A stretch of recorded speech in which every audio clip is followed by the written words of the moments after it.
What's going on, guys? Welcome to another episode of the Roots of Success podcast. I am your host, Nate the Great, and today we have a very... You gave yourself that nickname? My mentor did, actually. All right, Nate the You like Great. it? Yeah, let's see how this goes, and I'll tell you if I like it. Okay. So far, I like it. Thank you, brother. I appreciate it. But we have a special guest, the man himself, Harvey Mason Jr. How you doing, brother? Good. Good to be here. Thanks for having me. I appreciate you taking the time. I know you're a super busy man as it is, and Fairly busy. Oh yeah, But this is going to be good. Let's get to the bottom of success. What's the secret? absolutely. You're going to teach me, right? Oh, for sure, bro. I'm looking to learn too from your wisdom. All right. So, for some of you who might be unsure of who Harvey is, I'll give a little bit of a background.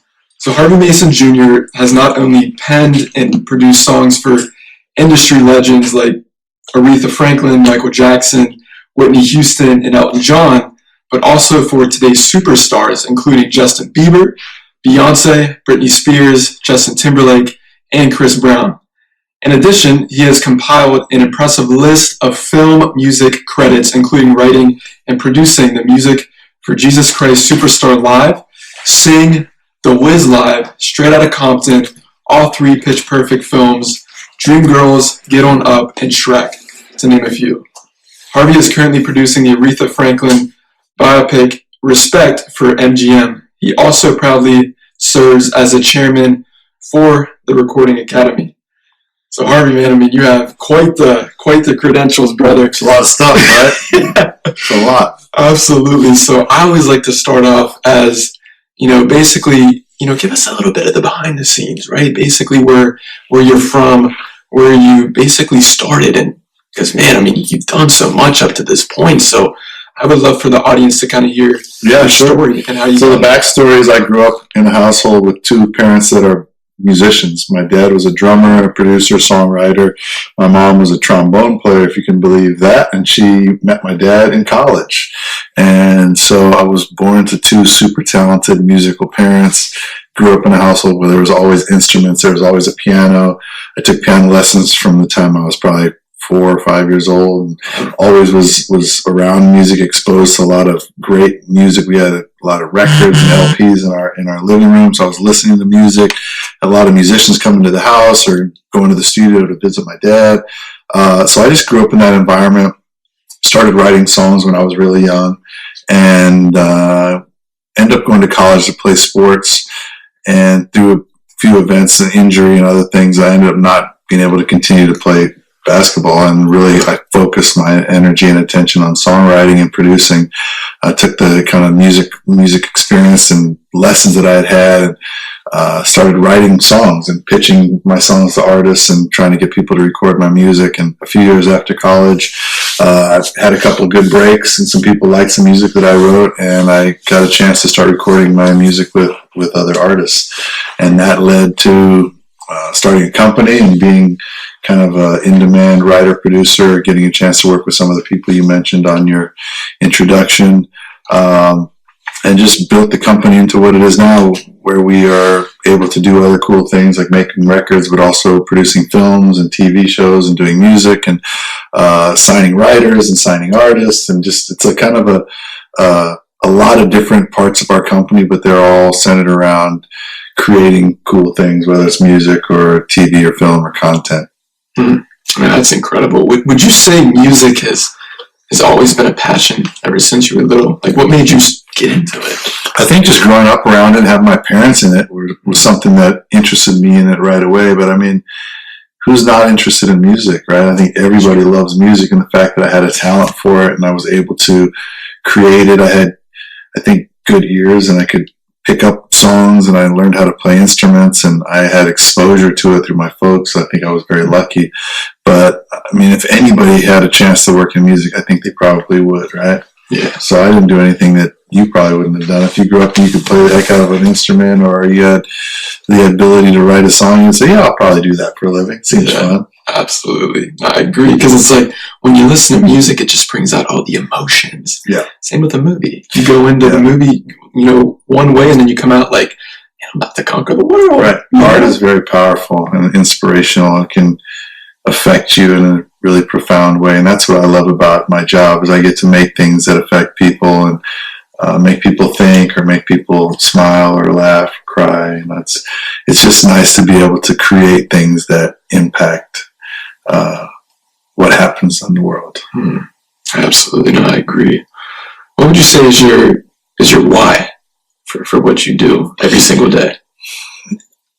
I've asked myself that a lot, and I spend a lot of time thinking about it. And it boils down to the reason I do things is a little bit of what I said. I like being able to have an impact and a positive influence on, the world. That sounds a little bit corny, but I like the idea of being able to make a difference. The other why is my family and my kids, for sure. I want to do something that my parents are proud of, my kids are proud of, and when I'm done, they can look back and say, "Oh, these are all the things he did," and it's pretty amazing, and we're proud of him. So that's a big why. Playing sports in college, I met some people, teammates and coaches and other people that I also get a lot of inspiration from, and they're also part of my why. My coach in basketball is a guy named Lute Olson.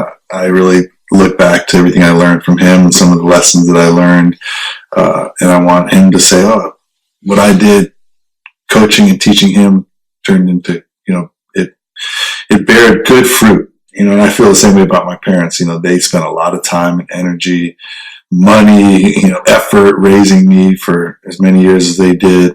And so when I'm doing something, I'm always aware of the fact, or I'm hopeful of the fact, that what I'm doing is something that's going to make them proud and think that their efforts were worth it. And I think the same for my kids. When I interact with my kids all the time, I want them to look back and think their dad made a difference and did good things in life. So that's my why. Man, that's powerful. I'm the same exact way, Harvey, with what you were saying about the family. I'm 23 years old, and I just moved here about a month and a half ago from Pennsylvania, good old Amish community and all that stuff. Yeah.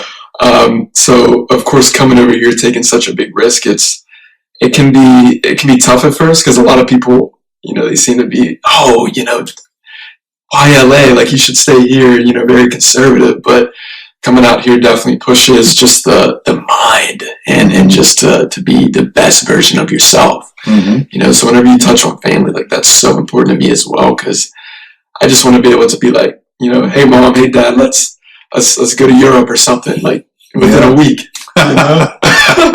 Like, it's definitely what keeps the engines rolling, to say the least. But you've worked with such incredible names. One of the names in particular, Michael Jackson. It's funny, I interviewed his nephew about 2 weeks ago, TJ Jackson, and up at Calabasas, and that family alone, like, they're so dear to me, and very inspirational, of course. And I guess with all these different artists that you have worked with, what has been one common, I guess, thing with all of them that you've noticed that has been like I don't want to say like the secret, but that has been a common thing for their greatness, if that makes sense? Well, I think there's a difference between some of the artists I've worked with and the incredible, iconic, legendary artists that I've worked with. And there's a level of greatness that differentiates them. And I think I'll take the ones that are incredible and speak on those. And I find in them, the common thing is their work ethic and their drive to be unique and stand alone and not be compared to others. I find, like, especially in music making or in any art, really, there's the people that are trying to catch up to somebody else, or like, I want to make a song that sounds kind of like that, or I want to sing kind of like that, or I want to paint kind of like that in that style. And then there's the people that are trailblazers. They're doing everything on their own terms in their own style, and they don't want to be compared to anybody. So I find that the artists that are really spectacular and iconic, legendary artists are the ones that they do not want to let other art influence them. They want to do what comes naturally to them, and they want to do it in a way that is incomparable to anything else. And they want to do it at such a high rate and with so much energy and just voracious amounts of effort go into what they do. And that's very different than the short little step down to the other artists that are really, really great. that don't have some of those things, but are still successful. But the amazing artists and the iconic artists have, again, the drive, the work ethic, and the vision and the focus to do something that has not been done before and do something that's unique and special. That's what I find to be two common things. That's deep. Like the persistence in a way. Persistence and hard work, and the willingness to do something that may not be immediately acceptable, and it's not, it's a little bit out of the norm, but they believe in it so much, and they believe in their talent, and they believe in what their vision is so much that they're willing to do anything for it. And we talk at the studio here, there's a difference between people who want to make it and the people who will do anything to make it. Wow, that's powerful. Yeah, and so that's what really kind of separates the pretty good artists from the incredible artists. And you can see it a mile away. I've been around artists, and you can see they're really talented. They're very successful. They can sing or they can write, and you're like, they're going to be really good. They're going to be very successful. They're going to have some hit records. But then you see the ones that are the special artists, and they approach every day of their career like, if I don't accomplish this, I'm going to just jump off a cliff, or I don't want to be here if I'm not going to be successful. And those are the ones that, and I'm not saying it's right or healthy, I'm just saying that's what you see. Like, if you want to accomplish something that bad where you are living and dying by success, those are the ones that end up being really special. I don't find any of the artists that are incredible, legendary, or legacy artists are artists that just were so talented it just happened to them by accident. Right. It was because they had to have it, and they just didn't care what they had to do to get it. And again, I'm not endorsing it. I'm not saying that's what you should do in life. I'm just telling you what I see is that if you really have your mind set on something, you can't approach it half speed or like, oh, I'll do some of it when I want and some when I don't want. You literally have to go at it like your life depends on it.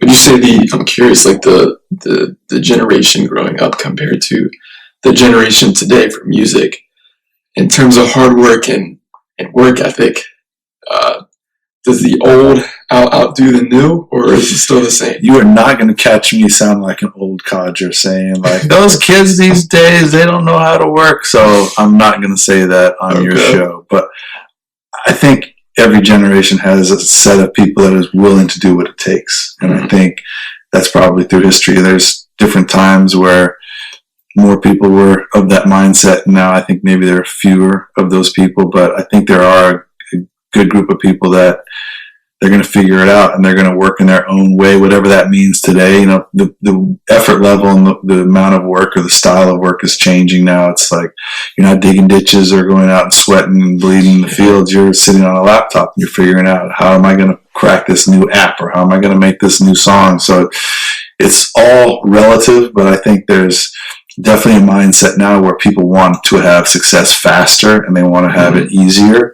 And it takes time and takes sacrifice. And it's maybe, again, not the effort level is not the same. You're not like out in the fields or swinging a hammer, but there's maybe less effort, but it still takes the same amount of sacrifice and the same amount of hours and the same amount of like energy that you have to dedicate towards what you want to do.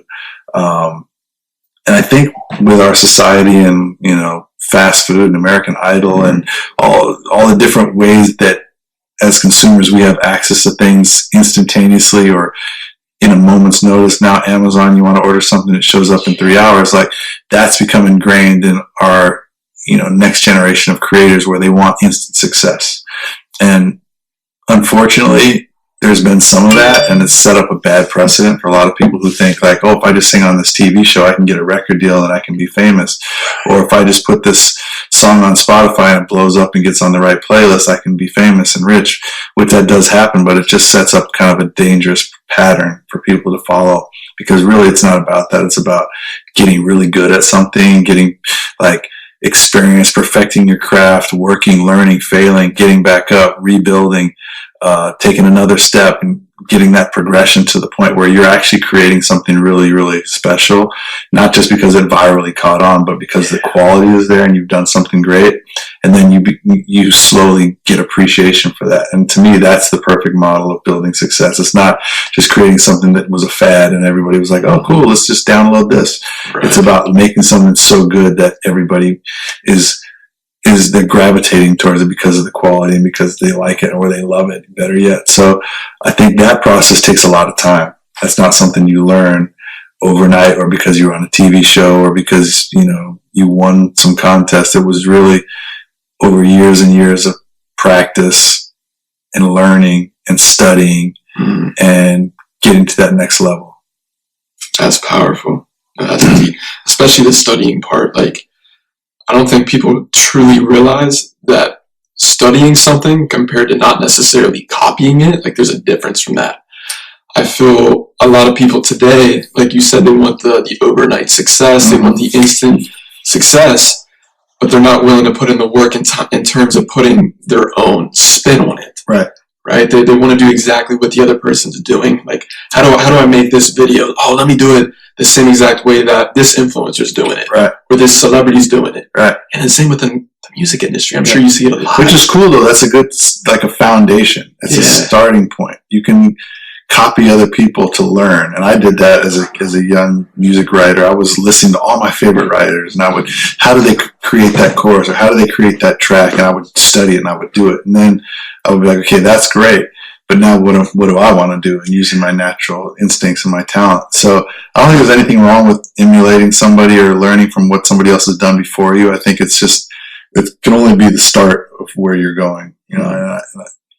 I don't know. I think you have to be able to figure out what's my value. What am I bringing to this? Whether it's songwriting or a company or, a teacher, whatever job it is, like the differentiator is going to be what do you bring that's of value that somebody else is not going to bring. So if I just go back and reproduce another song that sounds just like a Michael Jackson song, there's no value there. It's like they'll listen to the original song. So I have to figure out what am I going to do that's different, that people are going to want, that people are dying to hear, and or in a case of an employee at a company, like what am I going to do in my job today that maybe somebody didn't tell me that I should be doing, but I thought of it myself, or what should I do to add value to what I'm doing today that somebody else might not do? And I try and think about that in everything I do, even all the way back to my basketball days. Like everybody I know practices basketball from 3 to 5 o'clock after school. What can I do to improve that, or can I add value to that? So I'm going to wake up in the morning and practice in the morning before school. And then after practice, I'm going to stay late for half an hour.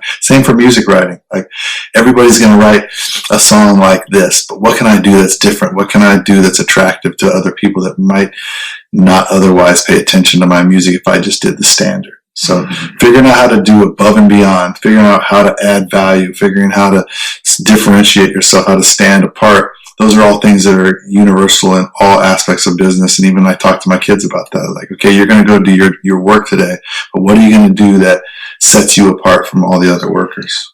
Absolutely. Even not just with the work, and even habits, Well, the habits are what influences the work, and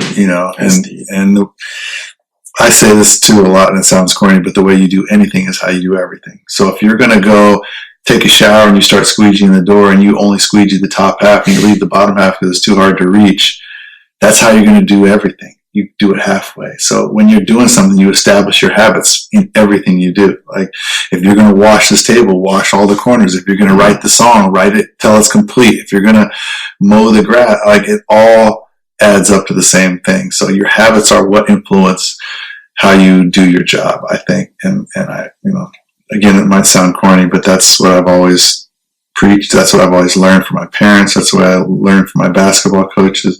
My one coach in high school, he told the story every year that he would hire the kids in the neighborhood to paint the fence in front of his house. It was a white fence and it had bushes over it. And he said he could always determine who he was going to hire the next year by how they painted the fence. It all looked good from the front, but then he'd lift up the plants and he'd look, did they paint under the plants? Then he'd look around the back, did they paint in the back where you can't see it?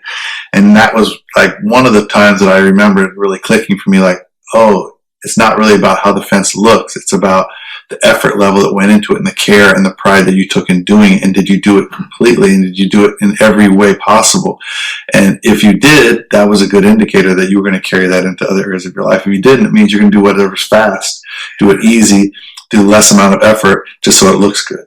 And that's, so again, the way you do anything is the way you do everything. That's deep, and success ain't fast. I'm gonna tell you that, right? It's not fast. No, it's not. I mean, sometimes it's fast, and there's a few people that get it quickly, and it would be nice. I would love quick success, but it's not common. Right. That's deep. Let's talk about social media a little bit.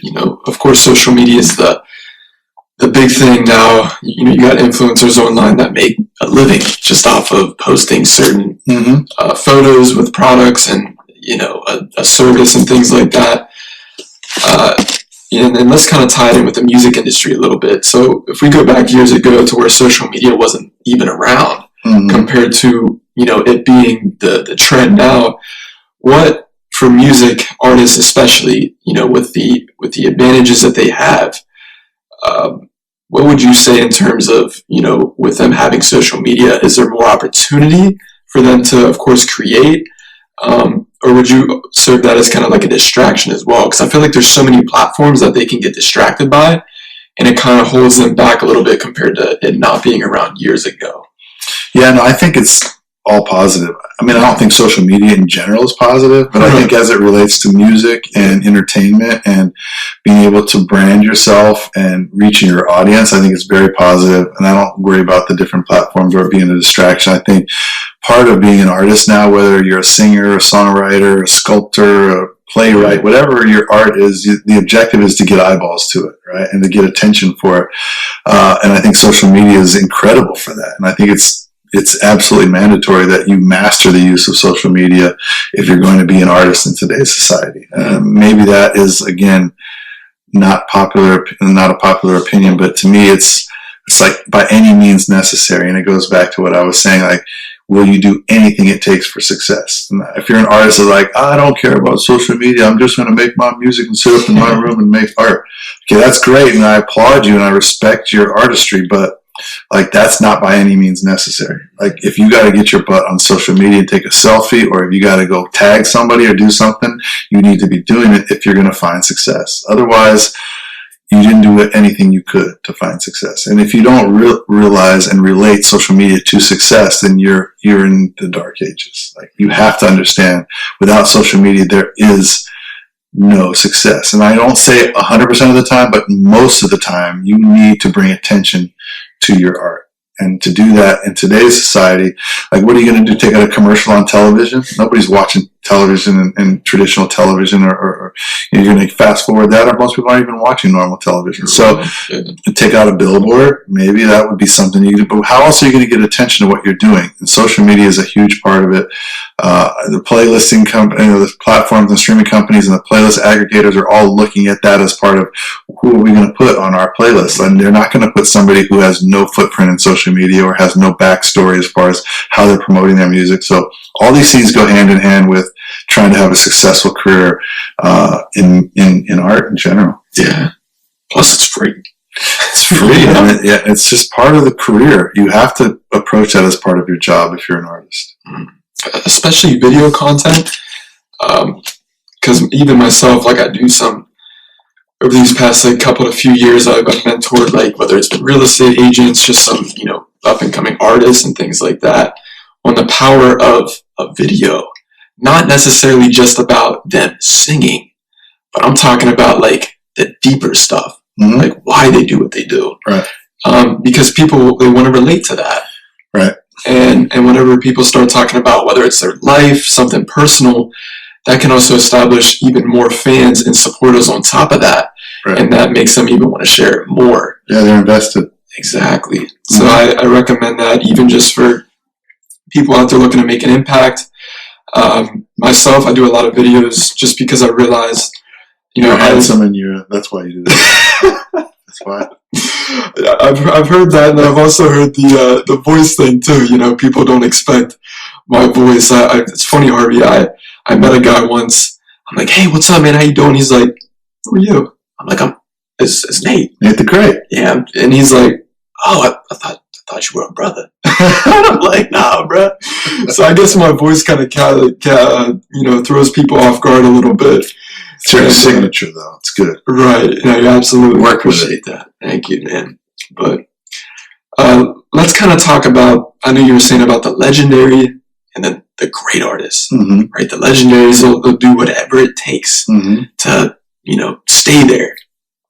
So who would you say, and maybe there's a couple in your eyes that are always going to be the outlier, no matter what that you've worked with within the music industry in terms of their work ethic for legendary status? Well, I think a lot of the legendary artists are the ones that I've worked with, and they're legendary because of that. So it's hard to really say as far as the young up-and-comers. I think it's to be determined, You can't just be hardworking and focused and dedicated for a few years.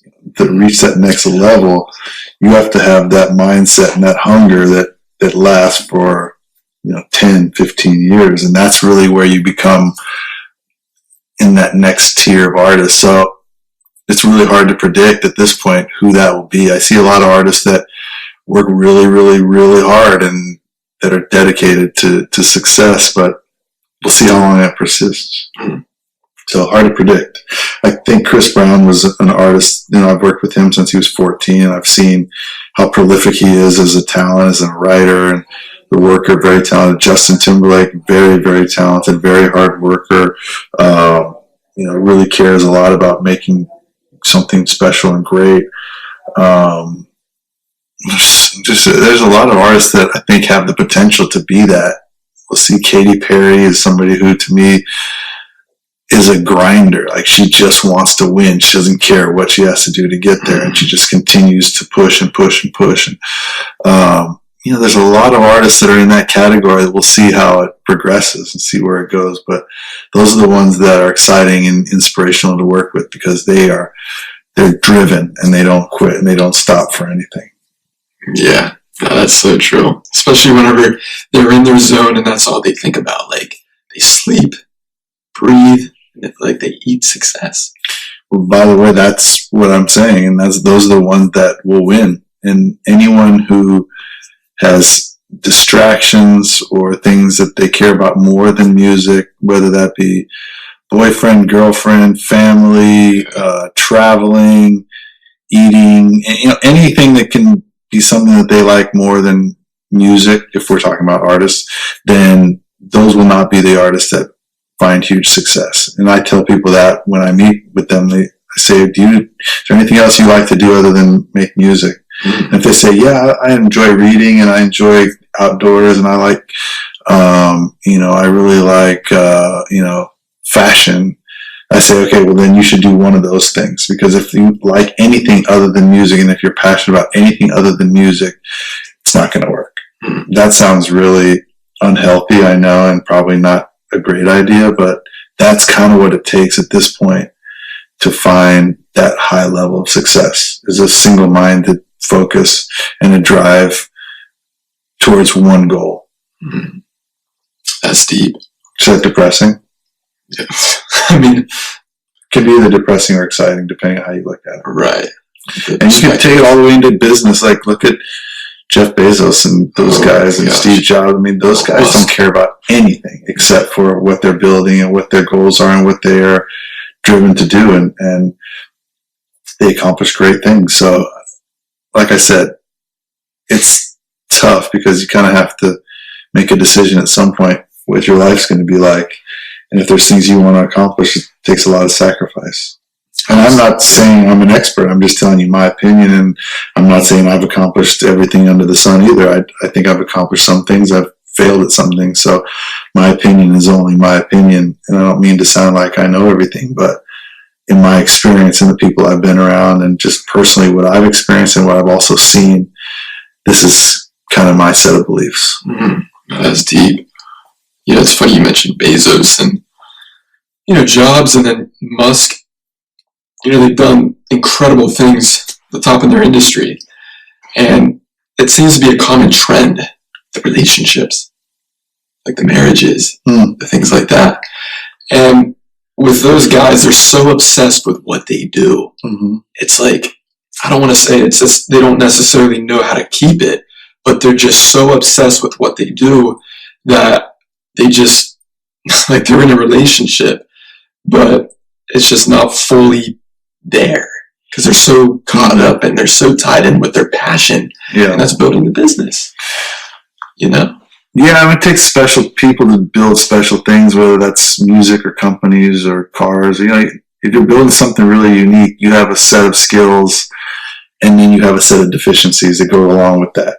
So the perfectly balanced person can do everything, but very few of us are perfectly balanced, you know, and something suffers for something to succeed. So in some of their cases, and again, everybody's situation is different. I don't know how they are. I don't know those guys, but I just know it is hard to be great at everything and be balanced in every way. And when you're really driven and you're focused on certain things, your personality and your evolution as a person is affected. And I think that goes for athletes too. You know, they're so dedicated to what they're doing, and other parts of their personality, they don't develop at the same speed as their jump shot or, you know, their ability to dribble, things like that. So but it's also not uncommon to other professionals. Doctors, a lot of people say doctors they're so focused on that they don't know how to interact with normal people, or they don't have a good set of social skills. And so every job inherently comes with other things that get affected negatively. And you can only try to be balanced and do your best to maintain everything, which is what I've tried to do. But at some point, you also have to really decide what are your goals and what do you want to do in life? What do you want to accomplish? Some people want, you know, in some people's lives, happiness is measured by what they accomplish and how they succeed. Other people's happiness is measured by relationships. Other people's happiness is measured by, you know, how many countries they see. So it's just all about what makes you happy. That's something that nobody can dictate for you. You really have to figure that out yourself. Yeah, no, that's deep. You know, talking about balance and everything, because I mean that's hard. You know, especially when you have all of the messages coming through, the calls, the fans, the supporters. Keeping that headspace and being in your zone, it's difficult, right? So with some of these people that you've worked with, has being balanced, is it normal for them? No. Okay. Not normal for any of them. Yeah, I can imagine, because I think about that. You know, with all these things that's going on in their life, like how do they even balance that? Yeah, very few people that have accomplished anything great are balanced. Mm-hmm. So, like I said, take it or leave it, but unfortunately, it's very hard to be amazing at everything. Yeah, that's deep. So yeah. How does somebody become a little bit more balanced in their life? Let's say, and let's focus like on a relationship, for example. Let's say, you know, two people are going through it, and they're on the brink of a divorce or a breakup. Mm-hmm. What are some things that you would recommend that they would do to kind of have that balance back to being on that same accord? That's a different podcast, buddy. So that's a whole nother conversation. And I mean, there's no quick answer to that, but I can tell you it's definitely hard to balance everything in life. That's the best I can tell you with the limited time that I have left. Yeah. But I can also say that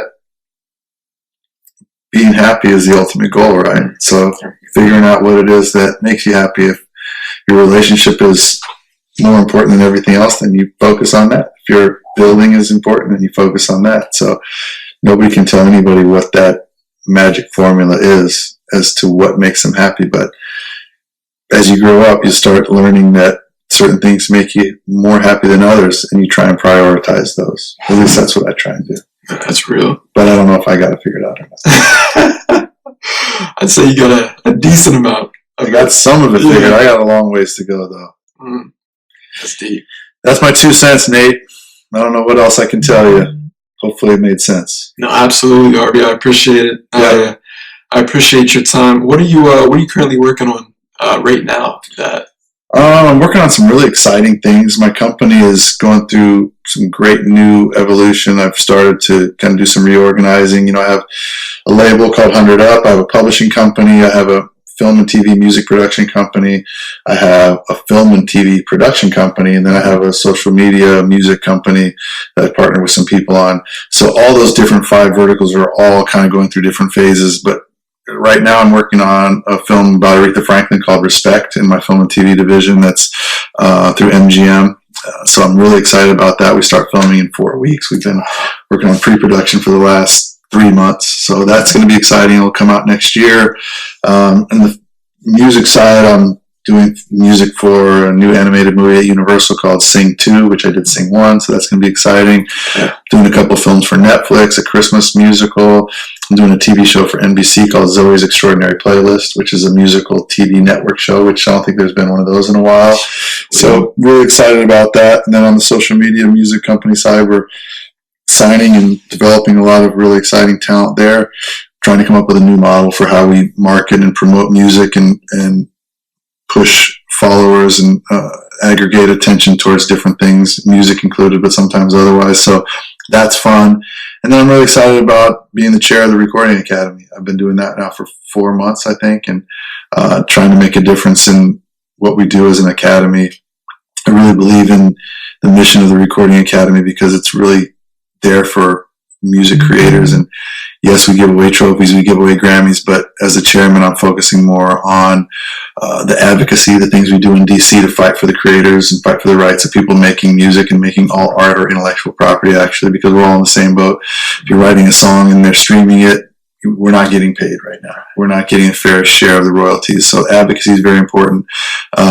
Music Cares, which is the side of the academy that gives money and resources back to creators. So if you don't have insurance and you get sick, or if there's a fire and your studio burns down, or you're addicted to drugs and you need help, those are things that the Recording Academy takes care of. Last year we gave away over $7 million to people who needed it, just because, not because they were members, but because they were music creators and they needed help.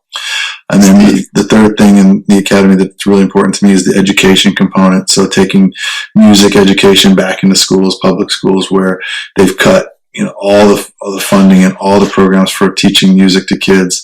And I grew up learning music, right, from a very early age. I wouldn't be where I am today if I didn't learn music at an early age. So making sure that happens for the next generation of kids and next generation of music makers is really important to me from an academy member standpoint and also as the chairman. So those are kind of some of the things that I'm really excited about and working on.